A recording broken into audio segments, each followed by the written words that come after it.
শেরপুর শহীদিয়া আলিয়া কামিল মাদ্রাসা একটা পূর্ণাঙ্গ ইসলামী শিক্ষা প্রতিষ্ঠান, যার রয়েছে আধুনিক সুযোগ সুবিধা, বিস্তৃত শিক্ষাদান। ঐতিহাসবাহী প্রেক্ষাপট শিক্ষাঙ্গনে গর্বের স্থান এই শেরপুর শহীদিয়া আলিয়া কামিল মাদ্রাসা।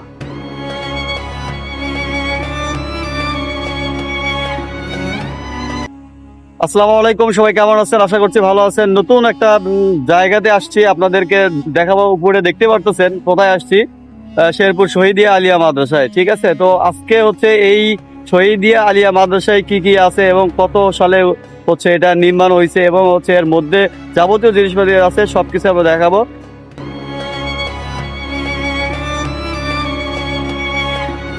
এই মাদ্রাসাটি প্রতিস্থাপনের পটভূমিতে স্থানীয়রা তুরকান শাহের মাজারই কেন্দ্র করে 52 একর জমি দান করেন, যা মাদ্রাসার চলমান অর্থনৈতিক ভিত্তি হয়ে ওঠে।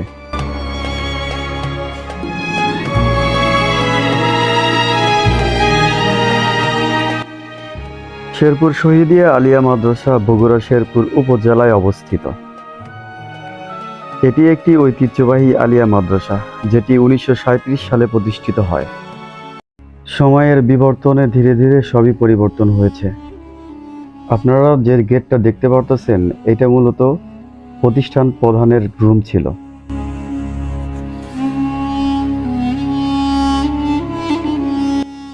সামনে যে বিল্ডিংটা দেখা যাচ্ছে, এটা নতুন ভাবে নির্মাণ করা হয়।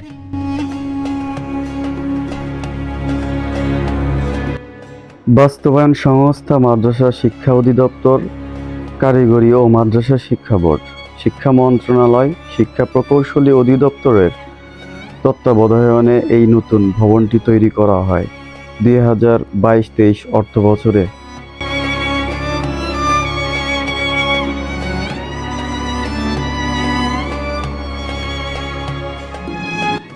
এই মাদ্রাসার দক্ষিণ এবং পশ্চিমের কর্নারে একটা শহীদ মিনার তৈরি করা হয় নতুনভাবে। সামনে যে রুমগুলো দেখতে পারতেছেন, এগুলোতে ক্লাস হয় এবং যখন এসএসসি এইচএসসি পরীক্ষা হয়, তখন এগুলো পরীক্ষার হল হিসেবে ব্যবহৃত হয়।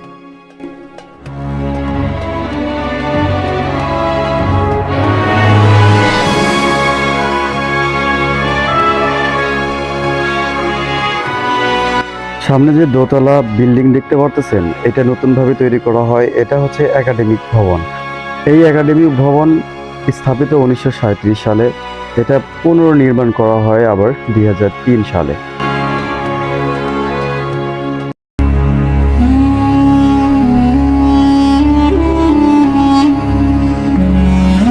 সামনে যে রুমগুলো দেখতে পারতেছেন, এগুলো বাহির থেকে ছাত্রছাত্রী যখন আসে পড়াশোনা করবে, এই জায়গাতে আপনার থাকতে পারবে। মানে এটা মেস।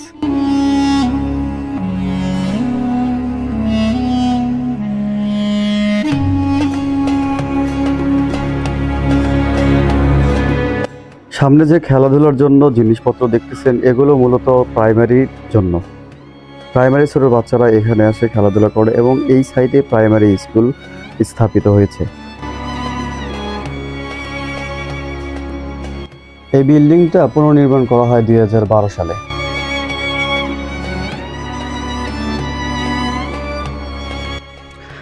সামনে যে বিল্ডিংটা দেখতে পারতেছেন, এটা অনেক পুরাতন। অনেক সুন্দর নকশা করে এই বিল্ডিংটা তৈরি করা হয়েছে। এই ঘরগুলোতে আগে ফাজিল ক্লাস হতো, কিন্তু এখন আর এখানে ক্লাস হয় না, তবে অন্যান্য কাজে এটা ব্যবহৃত হয়।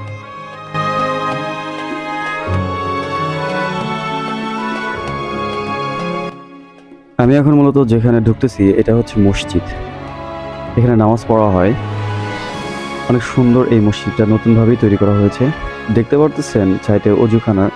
এখানে সবসময় এটা আপনার তালা দেওয়া থাকে এবং পরবর্তীতে যখন সময় হয় নামাজের, তখন এটা খুলে দেয়। তো ইমারতগুলো দেখতে পারলেন অনেক সুন্দর। সাইডেই রয়েছে কবরস্থান, যেখানে মায়াতের মাটি দেওয়া হয়।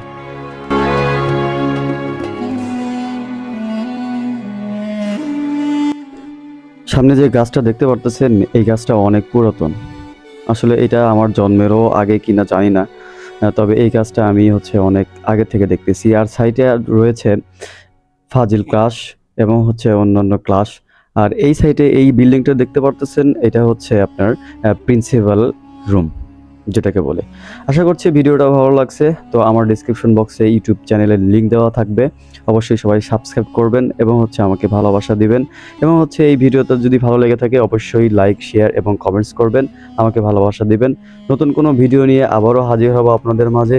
তো সে পর্যন্ত ভালো থাকবেন, সুস্থ থাকবেন। আল্লাহ হাফেজ।